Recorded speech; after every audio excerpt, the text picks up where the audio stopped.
Sa panahon ngayon, dapat wais mapanuri sa lahat ng mga binibili dahil sa taas ng mga bilihin.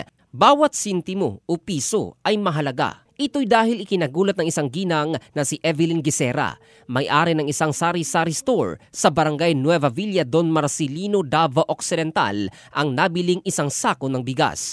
Paano ba naman kasi? Imbis na 50 kilos ang laman, batay sa nakalagay sa sako ay nasa 45 kilo na lamang ng timbangin ito sa kanilang tindahan.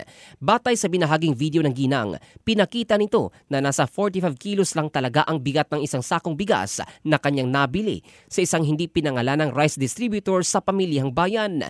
Kung susumahin, kulang-kulang 300 piso din ang malulugi ni Gisera kung nagkataon, kaya minabuti nila na ibalik sa pinagbilhan ang naturang bigas. Pinalitan naman ang tindahan ng sakto sa timbang at maliban dito, pinagbayad din ng ginang para sa pamasahe sa biyahe. Samantala, nilinaw naman ni Gisera na hindi nito direktang nabili ang isang sakong bigas sa gilingan o miller. Ito'y matapos nakipag-ugnayan sa kanya ang miller na taga-Bansalan, Davao del Sur para liwanagin ang isyu. Sa pahayag ng miller, eksaktong 50 kilos ang naipapalabas sa kanilang mga gilingan, subalit hindi sila makasisigurado kung eksakto pa ito pagdating sa mga distributor o rice retailers dahil maaring nire-resack ng iba gaya ng nangyari sa nabili ni Ginang Gisera. Pinaaalalahanan na lamang ngayon ng miller maging ni Ginang Gisera ang publiko na maging mapagmatyag at mapanuri sa mga pinamimili para hindi maloko at nananawagan sa ibang mga negosyante